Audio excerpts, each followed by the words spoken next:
Somos o sindicato que representa os trabalhadores em segurança privada de Campinas e região.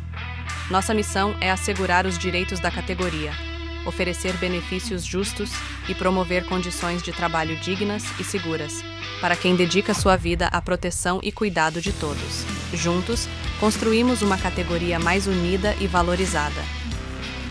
Sindivigilância Campinas, uma nova era de comunicação e serviços.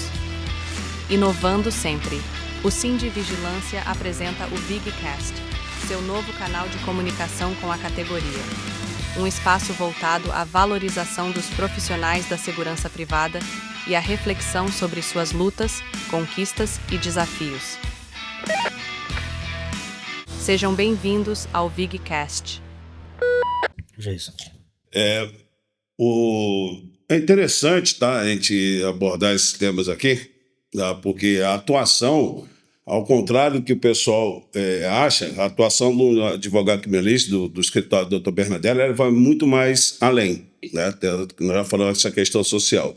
Naquele caso, nós tivemos do vigilante, pegamos um caso, tá, que no determinado local, ao fazer a ronda, tá, o pessoal sempre dava falta desse vigilante, que ele gostava muito de fazer a ronda, mas no banheiro feminino, né? E até que um dia que deram um flagrante nele, ele estava dentro de um banheiro, tá? Procuraram ele, está lá no banheiro feminino, e ele cheirava o papel higiênico, tá? Era uma coisa assim, de outro mundo. E falaram estuprador, o cara estuprador, nossa, foi aquela coisa. E no final, nós tivemos que intervir, graças ao Bernadelli, ele tinha uma doença. E ele tinha uma filhinha, na verdade, de 9 anos. Ele foi aposentado, inclusive, depois. Ele tinha uma filha de 9 anos. Era uma fobia que ele tinha. Ele falava, ele chega chorando pra gente, chorando, a lágrima descer. Ele falou, eu faço isso na minha casa com a minha filha. Se eu não me engano, houve até um entendimento com a própria empresa. Sim. Nós afastamos, eu não atuei na questão do afastamento, das questões relacionadas à previdência dele, mas nós tratamos num outro momento que seria ali, talvez fosse ele um delinquente, e não era nada disso, ele tinha uma enfermidade. Era um transtorno, né, mental, comportamento. Mas nós soubemos tratar, e ali sim, o patronal soube entender. Sim. Vamos tratar desse assunto de uma forma, não é com... Desculpa, a polícia não vai resolver isso. Não é comum isso, né? Não é processando. Muito bem lembrado. E foi atuar direto lá. Queriam levar ele para a delegacia, nós chegamos a tempo, né? Eu falei, não, tem que foi entender. mais uma assistência do escritório. É porque você tem que estar ali, é o entorno, é um ser humano. Olha, eu digo que uma das profissões mais delicadas para quem a gente advoga, todas são, mas quem está exposto? Nós estamos na transporte de valores também. Sim. Cada situação que nós passamos lá, com todo o aparato que existe, e aqui com os vigilantes. Sim. Porque é o escudo. É o escudo. É o primeiro que está ali. É o primeiro a ser confrontado. Aquele que vai cometer o ilícito penal, vai cometer o crime, quem pode reagir? É o vigilante. Então vamos neutralizar, o primeiro que vai ser neutralizado.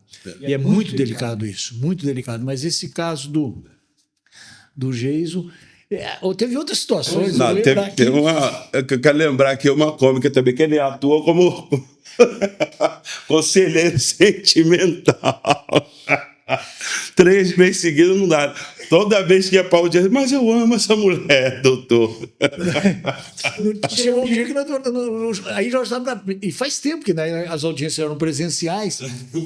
Essas histórias que nós passamos. Bernadelli, eu tenho mais uma pergunta relacionada aqui à questão de família. Diga. Quais são os principais erros que as pessoas cometem em processos de guarda ou pensão e como os vigilantes podem evitá-los? O principal erro, diretor Ronaldo, eu entendo que é em detrimento aos direitos da criança, o pai ou a mãe querer se sobrepor ou usar as prerrogativas de pai ou mãe destinado esses direitos que as crianças possuem, confrontar com a parte contrária.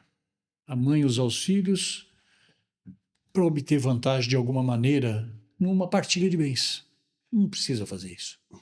O pai usar os filhos porque a ex-companheira ou a ex-mulher, depois de anos, conheceu outra pessoa e vai casar. Vai contrair novo patrimônio. Isso é um equívoco tremendo. Porque, eu repito, essas crianças vão crescer. Elas vão entender. Ainda mais nos dias de hoje. Hoje, a maioria tem informação 24 horas por dia. É lógico que eu não estou dizendo aqui de crianças com 6, 7 anos de idade, mas até, até os 12, 13 dá para você ainda administrar. Depois, tem informação de todos os lados. Então, é não usar, em hipótese alguma, em nenhum momento, os direitos ou obrigações para querer ter vantagem junto ao outro cônjuge. Isso não é necessário, porque o destinatário sempre tem que ser as crianças. Ele sabe, eu repito pela 4ª vez, antes de fazer o contrato do casamento, procura saber o que está assinando. Sim. Porque depois que assinar, para fazer o distrato tem consequências. Independente de assinar ou não, se tiver filhos, também tem consequências do mesmo jeito. Mas é um distrato de uma sociedade de fato, não é uma sociedade formal. Mas as consequências são as mesmas. Então a nossa orientação é nesse sentido. E jamais chegar a vias de fato, jamais chegar a agressão, jamais chegar a agressão verbal. Para penta-raciocínio, eu sei que a pressão é muito grande do dia a dia, pode ter algum momento, mas jamais, em hipótese alguma. Senta, pensa 2 ou 3 vezes. Se a solução última for a separação, não tem problema, vamos sentar até para fazer uma separação consensual para que o resultado dela, daquele momento, não reflita nas crianças e na criação dos filhos. Perfeito. Jason, tem mais uma outra pergunta aí? Eu quero... Não, vou deixar os temas mais polêmicos para o final. Tá, vamos seguir aqui então. Como o sindicato auxilia os vigilantes que enfrentam os problemas familiares e precisam de suporte jurídico? O senhor explicou um pouco no começo, eu né? acho que é fundamental que assim que aconteça, procurar aqui a nossa diretoria jurídica. Perfeito. A diretoria jurídica sabe fazer a triagem, sabe fazer muito bem essa triagem. Perfeito. E marcando lá um atendimento no escritório, isso é em 48 horas no máximo. 70, se for o caso de emergência, é no mesmo dia. Sim. Ele sim. não faça ou queira fazer justiça pelas próprias mãos, em hipótese alguma. Perfeito. Bernadette, nós sabemos que o papel do sindicato, tá, o primordial é dar assistência jurídica trabalhista, tá, para o trabalhador, né, para o seu associado. No seu caso, na área criminal, na área civil, o trabalhador ele paga alguma coisa? Como que é a sua remuneração? O pessoal acha que... Entenda bem, isso é um pacto que a gente tem há 30 anos. Eu sou funcionário do sindicato, eu sou funcionário dos diretores e eu sou funcionário dos associados. Sim. O sindicato já tem uma paga mensal. Aqui nós damos nota... Antigamente era RPA. Era RPA. Hoje nós damos nota fiscal. Então, é lógico que eu tenho limitação na minha atuação, mas quando o sindicato precisa, talvez até de uma reunião junto com os outros colegas advogados em várias áreas que o sindicato tem, eu também compareço, também dou a minha opinião, mas não se cobra um único centavo. Um único centavo, a não ser quando precisa fazer o recolhimento de algumas custas. Mesmo assim, a gente não manuseia o dinheiro. Faz ali o DARF, né? A guia para o recolhimento, dá em mãos para o associado, ele vai, paga e traz a guia recolhida, ou faz o pagamento, Pix ali na frente dele. Então, não se mexe com nenhum valor. Nunca, nós estamos aí esses 25 anos de parceria, o nosso pacto é esse. A assessoria é para a categoria como um todo, diretoria, e para os familiares até segundo grau. Perfeito. Mais uma pergunta aqui. Por que é importante que vigilantes, que muitas vezes trabalham em profissões de risco, pensem em planejar heranças ou testamentos? É uma situação que nós não temos muito, mas tem a orientação. Por exemplo,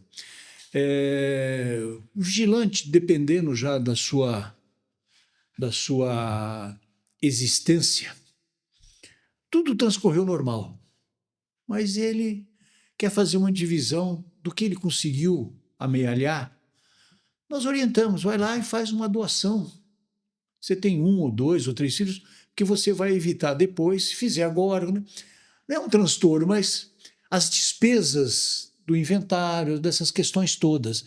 Vai no cartório, já faz uma doação para os filhos do que tem, ou se quiser já divide com a anuência daquele escritura do ano imóvel para A, o B concorda, para o B o A concorda, e nós sugerimos, aí sim, que seja feita essa doação com usufruto, tanto do associado como da esposa, porque na falta deles não vai precisar fazer um inventário. E os filhos têm que ter a noção de que o uso e o fruto daquele imóvel até o óbito dos pais é dos pais. Com o falecimento, aí sim eles terão, porque cancela-se o usufruto pela morte, eles terão livre disponibilidade. Teve um caso nosso que nós ultrapassamos essa segunda fase. Foi feita a doação, o vigilante falou assim, Bernadette, mas eu quero deixar para os meus netos. Falei, não tem problema. Vamos fazer a doação para os filhos, você vai doar, os filhos vão recepcionar, o usufruto é seu e da sua esposa, mas nós vamos colocar ali as cláusulas de impenhorabilidade, inalienabilidade e incomunicabilidade, ou seja, comunicabilidade hoje, pelo regime de casamento, quase não tem, quase não é obrigado a colocar, mas vamos colocar. Falecendo o casal, os filhos não vão poder vender, não vai comunicar esse imóvel com quem casar, e qualquer dívida que ele tiver, não responde pela vida dos filhos. Ou seja, quando os filhos morrerem, os netos é que vão poder vender. Uhum. É uma maneira de você também assegurar a segunda geração. Quando tudo isso é tranquilo. Quando não existe a tranquilidade, você possa fazer um testamento. Um testamento público, vai no cartório, faz um cerrado para ninguém saber o que você quer e põe as cláusulas. A orientação tem que ser uma orientação perfeita, porque o serventuário está ali para não deixar cometer erros, para ser discutido no futuro e acabar anulando a vontade, que é a disposição de última vontade é o testamento. Então nós fazemos essas situações para mostrar, porque a maioria talvez não tenha noção que é um conforto, tanto para os filhos, como para aquele cônjuge que sobreviver, né, que ficar ali, que se não for ao óbito conjuntamente, aí, no mesmo momento, mas é uma maneira da gente orientar. A situação lá dos herdeiros foi uma única situação, mas a orientação de fazer a doação com usufruto para o casal é um conforto. É um conforto, olha, eu vou chegar ao óbito um dia, eu vou, mas eu já sei o que eu fiz para com os meus filhos daqui.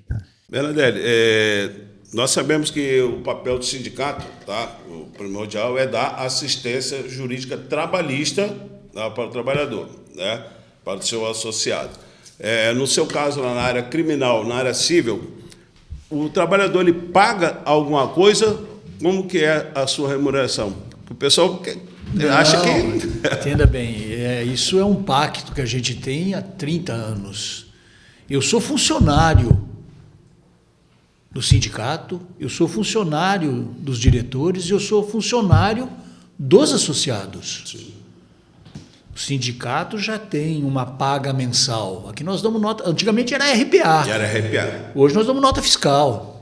Então, é lógico que eu tenho limitação na minha atuação, mas quando o sindicato precisa, talvez até de uma reunião junto com os outros colegas advogados em várias áreas que o sindicato tem, eu também compareço, também dou a minha opinião, mas não se cobra um único centavo.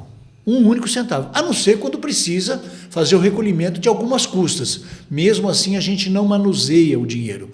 Faz ali o DARF, né? A guia para o recolhimento, dá em mãos para o associado, ele vai, paga e traz a guia recolhida, ou faz o pagamento Pix ali na frente dele. Então não se mexe com nenhum valor. Nunca. Nós estamos aí esses 25 anos de parceria. O nosso pacto é esse. A assessoria é para a categoria como um todo, diretoria, e para os familiares até segundo grau. Perfeito. Mais uma pergunta aqui. Por que é importante que vigilantes, que muitas vezes trabalham em profissões de risco, pensem em planejar heranças ou testamentos? É uma situação que nós não temos muito, mas tem a orientação. Por exemplo, o vigilante, dependendo já da sua existência, tudo transcorreu normal, mas ele quer fazer uma divisão do que ele conseguiu amealhar. Nós orientamos, vai lá e faz uma doação. Você tem 1 ou 2 ou 3 filhos, porque você vai evitar depois, se fizer agora, né? Não é um transtorno, mas as despesas do inventário, dessas questões todas. Vai no cartório, já faz uma doação para os filhos do que tem, ou se quiser já divide com a anuência daquele escritura do ano imóvel para A, o B concorda, para o B o A concorda, e nós sugerimos, aí sim, que seja feita essa doação com usufruto, tanto do associado como da esposa, porque na falta deles não vai precisar fazer um inventário. E os filhos têm que ter a noção de que o uso e o fruto daquele imóvel até o óbito dos pais é dos pais. Com o falecimento, aí sim eles terão, porque cancela-se o usufruto pela morte, eles terão nível de disponibilidade. Teve um caso nosso que nós ultrapassamos essa segunda fase. Foi feita a doação, o vigilante falou assim, Bernadette, mas eu quero deixar para os meus netos. Falei, não tem problema, vamos fazer a doação para os filhos, você vai doar, os filhos vão recepcionar, o usufruto é seu e da sua esposa, mas nós vamos colocar ali as cláusulas de impenhorabilidade, inalienabilidade e incomunicabilidade, ou seja, comunicabilidade hoje é pelo regime de casamento, quase não tem, quase não é obrigado a colocar, mas vamos colocar. Falecendo o casal, os filhos não vão poder vender, não vai comunicar esse imóvel com quem casar, e qualquer dívida que ele tiver, não responde pela vida dos filhos. Ou seja, quando os filhos morrerem, os netos é que vão poder vender. É uma maneira de você também assegurar a segunda geração. Quando tudo isso é tranquilo. Quando não existe a tranquilidade, você possa fazer um testamento. Um testamento público, vai no cartório, faz um cerrado para ninguém saber o que você quer e põe as cláusulas. A orientação tem que ser uma orientação perfeita, porque o serventuário está ali para não deixar cometer erros, para ser discutido no futuro e acabar anulando a vontade, que é a disposição de última vontade, é o testamento. Então, nós fazemos essas situações para mostrar, porque a maioria talvez não tenha noção que é um conforto, tanto para os filhos, como para aquele cônjuge que sobreviver, né, que ficar ali, se não for ao óbito conjuntamente, aí, no mesmo momento, mas é uma maneira da gente orientar. A situação lá dos herdeiros foi uma única situação, mas a orientação de fazer a doação com usufruto para o casal é um conforto. É um conforto, claro, eu vou chegar ao óbito um dia, mas eu já sei o que eu fiz para com os meus filhos, está aqui. Ok, uma questão aqui também, uma pergunta que é bem comum na nossa área. Quais são os primeiros passos que a família de um vigilante deve tomar em caso de falecimento para garantir que os direitos sejam preservados? O direito óbito, de seguro de vida também, né, tem seguro, tal, mas aí eu acho que também essa indagação é muito bem feita, é a questão do óbito. Se não tomou nenhuma dessas precauções de não fazer a doação com usufruto, olha, eu não quis fazer. O que a gente orienta é o cônjuge sobrevivente vem aqui no escritório, aqui no sindicato, a orientação, nós vamos tentar,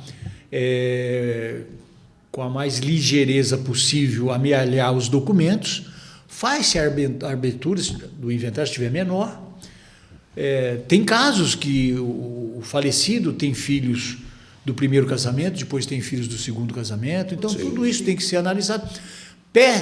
Faz o requerimento puro e simples, se for filhos menores, em juízo da abertura do inventário. Evite-se pagar multa, porque tem um prazo, um tempo aí, que a abertura tem que ser realizada, você entendeu? Não tem a necessidade de se terminar o inventário. Você faz a abertura e aí, na medida do possível, vai se adequando com a situação de fato que existe. Se for só a esposa com os filhos, é uma maneira da gente orientar. Se for a esposa, mas existe um outro casamento que tem filhos, é outra maneira da gente orientar, mas sempre com o intuito de não ir para o litigioso. Porque o que a gente propõe, se for para o litigioso, vai resolver do mesmo jeito, mas depois de 5, 10 anos. Pode ser resolvido agora. Perfeito. Quais são os principais problemas que surgem em processos de inventário e como vocês ajudam a resolvê-los? O principal problema é exatamente se tem... Falta de programação, tal. Perdeu o prazo, mas não é uma multa só. Tentar convencer, se existirem herdeiros de relacionamentos diferentes. Foi casado, teve 2 filhos. Casou-se novamente, teve um filho e faleceu. Tratar isso com muita dignidade, porque todos os herdeiros têm direito. Perfeito. Vigilantes podem se envolver em situações criminais no exercício da profissão. Isso é fato.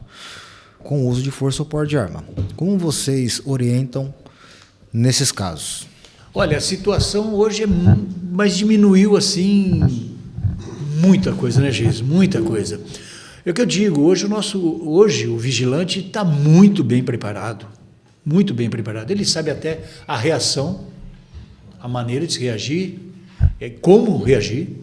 A orientação que é feita aqui também nas nossas escolas, nas academias de formação, né?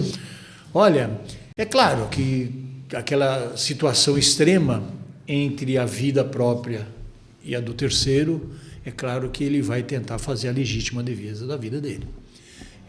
Pode derivar alguma apuração para saber se realmente foi em legítima defesa ou se foi dentro do contexto que ele é orientado? Poderá. E nós estamos acompanhando, ombreando esse associado para que a verdade prevaleça e ele não seja aí responsabilizado por aquilo que não fez. O que um vigilante deve fazer se for acusado injustamente de algo durante o trabalho? Como agressão ou abuso de autoridade. Aqui é poder, né? Abuso de poder. Eu oriento que ele compareça, que não faça nada com as próprias, entre aspas, aqui, vontade, mas se ele puder, pelo menos, identificar pessoas que viram essa situação, venha aqui para o sindicato, se precisar acompanhar, nós vamos fazer, a elaborar um boletim de ocorrência e tomar as medidas, quer relacionado ao vínculo, quer relacionado aos direitos que ele tem com relação à pessoa dele, uma indenização, tem uma série de situações. Perfeito. Tem um outro questionamento que foi nos feito aqui, Bernadette, tá?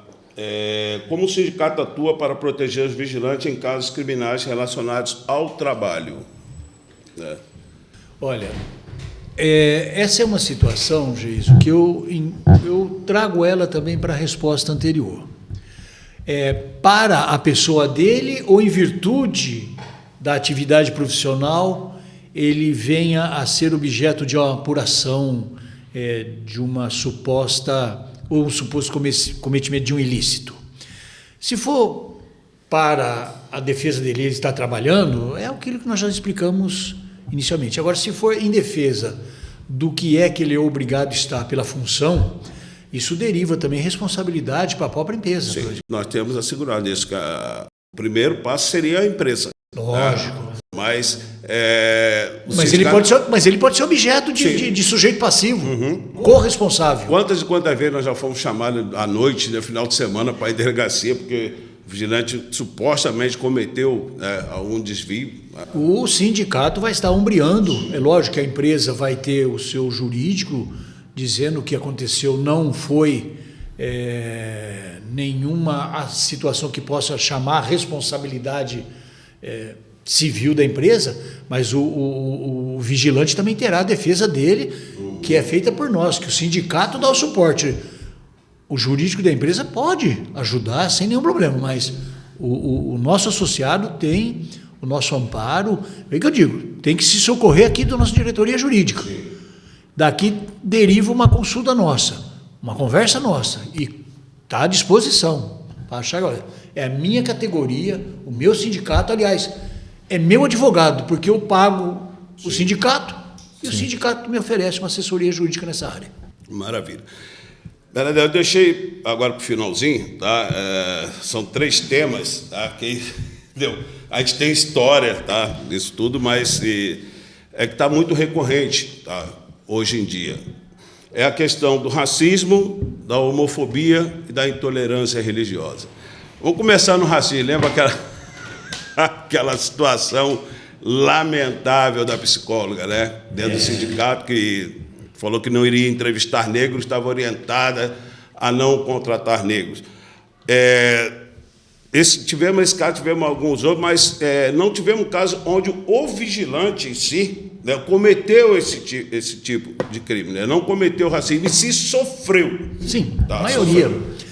A maioria dessas situações aí, Geis, eu vou te dizer, eu acho que nós nunca tivemos uma demanda no escritório onde nós estamos defendendo um associado porque foi ele o autor do ato. Sim, não temos. Que eu me recordo, não. Mas o oposto, em várias situações. Eu digo que as pessoas... A minha avó materna, o apelido dela era Dona... chamava Clarice. Mas o nome dela é conhecido na cidade, imagina, Dona Nega. Precisa explicar alguma coisa? Não. É lógico que nós, pela idade que temos, nós temos que nos policiar, porque as nossas brincadeiras hoje são totalmente inadequadas, mas é que são pessoas que a gente adora e é carinhosa. Eu vou contar aqui, um dia... nós temos uma amiga comum, sim, que hoje está lá na PUC fazendo um belo do trabalho, a Edna. E a Edna, naquele momento que eu era presidente da Câmara, ela estava assessorando o Carlão do PT. E num determinado momento, eu precisava passar a palavra para o Carlão, ou ele era relator de um dos projetos. Eu pego e viro, eu achei que estava desligado o microfone, eu pego e faço uma referência ao Carlão. Pô, eu conheço o Carlão desde 85, do Sindicato do Sindicato dos Metalúrgicos. Falei, negão, vai lá. Puta, a Edna veio assim, desliga o microfone. Eu sei que você está tratando de forma carinhosa, mas hoje em dia também. Sim. Tente o máximo possível. Nós temos que nos policiar. Eu tenho um carinho pelo Carlão, que é desde a época do escritório da Tereza, do Dr. Renato, a gente convive. Mas sei lá, é o momento impensado, é o momento de se achar que isso é normal. Sim. E não é normal. Não é. Mas eu digo para você, lá no escritório, eu posso, numa outra oportunidade, dizer, não me conste que nós somos ou defendemos algum associado como autor, sujeito ativo de qualquer dessas situações. O contrário, sim, já é mais... Eu não me recordo também, como caso, tá? Que ele tenha cometido isso, mas que ele é vítima, sim. Isso é coisa assim... não vou dizer que melhorou muito, pronto, vou reduzir, mas melhorou muito. Mas... num momento da nossa existência, não era o público, era a chefia, era o responsável hierárquico dele dentro da própria empresa. Sim. Então foram momentos, assim, graças ao bom Deus, nós caminhamos. Há uma educação muito grande, porque você chega hoje, vamos dar um exemplo de uma agência bancária, a primeira pessoa que indagada é o próprio vigilante. Sim. E aonde nós sofremos mais os ataques de racismo, dentro das agências bancárias, na porta. Eu puxei essa daí, porque eu tenho... não sei, eu acho que a população ainda está muito, não toda, mas tem uma parte dela que está amarga, entendeu? Isso é consequência do que o país passou, está passando, mas é um amadurecimento. A questão da homofobia, nós sabemos que a nossa categoria, tá, ela era predominantemente masculina, tá? Eram raras as exceções que tínhamos mulheres, né? Depois, quando a lei começou a mudar, que existiu a obrigação, tá, moral até de se contratar mulheres nas portas do banco, que o trato era diferente, né? E hoje em dia, eu falo para todo mundo, falei, gente, essa questão de homofobia, ela tem que ser extinta, aliás, todo e qualquer tipo, tá, de discriminação, tá, religiosa, o racismo, a homofobia, porque nós temos excelentes profissionais, tá, que são homossexuais. Qual o problema disso? Eu não vejo problema algum. E dentro da vigilância, as brincadeiras, como você falou, né, que eram chamadas de brincadeiras, não era. São palavras que machucam, que doem, né? E eu não vejo problema algum, certo? Tá? Mas, infelizmente, a gente vem trabalhando isso, as academias de formação vêm trabalhando essas questões. Fundamental, tá? Fundamental. Para assegurar o direito a todos. Entendeu? Lá no escritório nós não temos. Sim. Isso eu posso ajudar, nós não temos nenhuma situação onde o próprio colega tenha agredido uma guardete. Sim. Não temos. Não temos. Pelo menos não chegou ao meu conhecimento. Posso só pedir para o Bernadelli?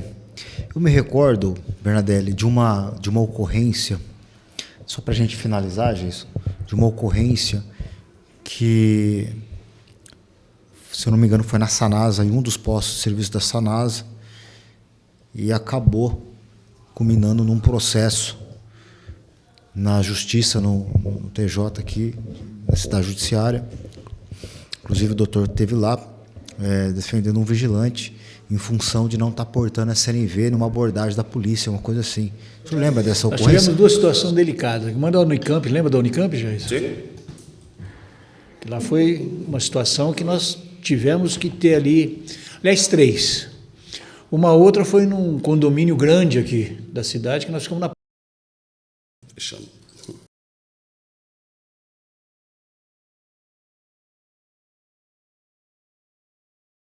Em DEC.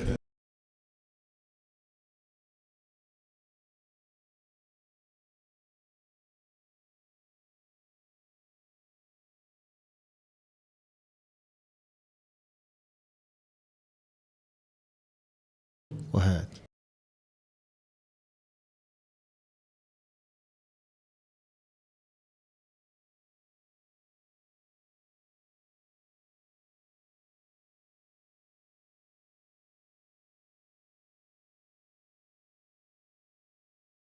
Acho que não é nem o intuito, né? Isso. Sim. Mas muito positivo e sadia. Você pega a Polícia Civil, Polícia Militar, você pega a Guarda Municipal, as guardetes, Sim. você pega as nossas associadas. Há um reconhecimento, há um tratamento, há um respeito. Sim. Tudo é o tempo, tudo é adequação. Mas nós estivemos lá, defendemos e acabou chegando a uma conclusão que não há necessidade de você estar portando. Olha, eu sou, desculpa, mas não está comigo. Hoje em dia, porque fica mais no celular, todo mundo tem celular, se não estiver portando, mostra a identidade e acabou aí a dúvida. Porque, posso dizer, está armado, mas eu sou vigilante? Não, então o senhor se identifique. Não. É obrigação, talvez, estar portando? Mas um bom diálogo, uma boa conversa. Mas faz tempo que isso também não acontece. Faz. Faz quase 10 anos já. Mais ou menos. Nós tínhamos um problema sério, né? Primeiro que a Polícia Militar nos chamava de pirril, né? Chamava o vigilante de pirril. Tá? E chegava no banco, queria entrar armado. Falei, peraí, e dava aquelas confusões. E hoje em dia não tem mais isso, tá? Porque as instituições também, tá, se aperfeiçoaram, entenderam qual é o papel do vigilante.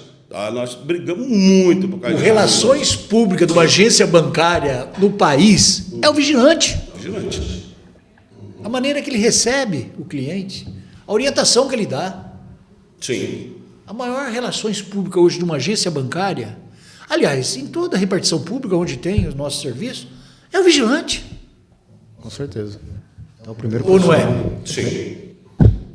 Bom, estamos caminhando já para o final, né? Gostaria de Bernadette fizesse as considerações, tá? Já de antemão agradecer, tá? Porque se deixar, nós vamos ficar o dia inteiro aqui, né? Tem Teve história pra caramba. História que, Mas eu olha, quero mais uma vez agradecer essa nossa parceria. Eu sei que você teve aí uns momentos de afastamento, mas os diretores ficaram aqui à sua altura, bom retorno. Estamos à disposição, como sempre tivemos. Afora a relação profissional, nós temos uma relação de amizade. Isso é muito importante também. Não há abuso também, inclusive com os próprios diretores aqui do sindicato. É um privilégio. Eu digo para você que aqui é um laboratório, foi um laboratório até para o meu profissionalismo. Porque aqui você começou, e a gente começou a tratar as situações fora do judiciário, fora de judicializar as questões. A relação humana, o que deriva dela. Isso foi muito importante nesses 25 anos. Nós evitamos muitas situações aqui que poderiam ter tomado outro caminho. Isso foi a confiança que vocês depositaram e o resultado que fizemos. Mas que dure mais uns 35 anos, tá bom, gente? Tá bom. Um beijo para todos os associados aí e nós estamos à disposição. Quero agradecer a gentileza de ter atendido o nosso convite. O sindicato está de portas abertas para o Bernadelli, sempre precisar voltar aqui, a gente Obrigado, chamar, irmão. espero contar com a sua presença. Dá um beijão em todos os diretores aí. Obrigado. Bernadette, obrigado, tá, pela sua presença e que essa parceria vai continuar por bastante tempo. E como o Bernadette colocou, tá, você trabalhador, vigilante, está acompanhando, tá, eu tive um período afastado, tá, problemas de saúde, comecei com um problema de próstata, se agravou para uma infecção generalizada, me atingiu a parte estomacal também, com a diverticulite. Porém, o que me derrubou foi a questão emocional. Tá? Eu passei por uma crise da síndrome de burnout. Tá? Eu não queria sair, não saía de dentro do quarto, de jeito nenhum, não gostava nem de ver a luz do dia, fiquei numa depressão. Ronaldo, que foi o meu diretor que estava aqui, deu segurando, todo dia falando comigo, levando as coisas, até água de coco, né? Ronaldo se preocupava bastante. Então, é um recado que eu deixo para você, trabalhador. Se você vê seu companheiro, tá, no posto de serviço, tá, se ele está calado, se ele está cabisbaixo, se ele não se comunica com vocês, gente, não pense que é frescura. Tá? Depressão não é frescura, é doença, é sério. E o trabalhador vigilante, ele sofre muito com esse problema. Então, procure ajudar, procure conversar. Mais uma vez, obrigado a todos. E, gente, não esquece de seguir lá, viu? Tá? Segue, compartilha, que nós temos muitos assuntos a tratar em outros Bigcasts. Um bom dia para todos.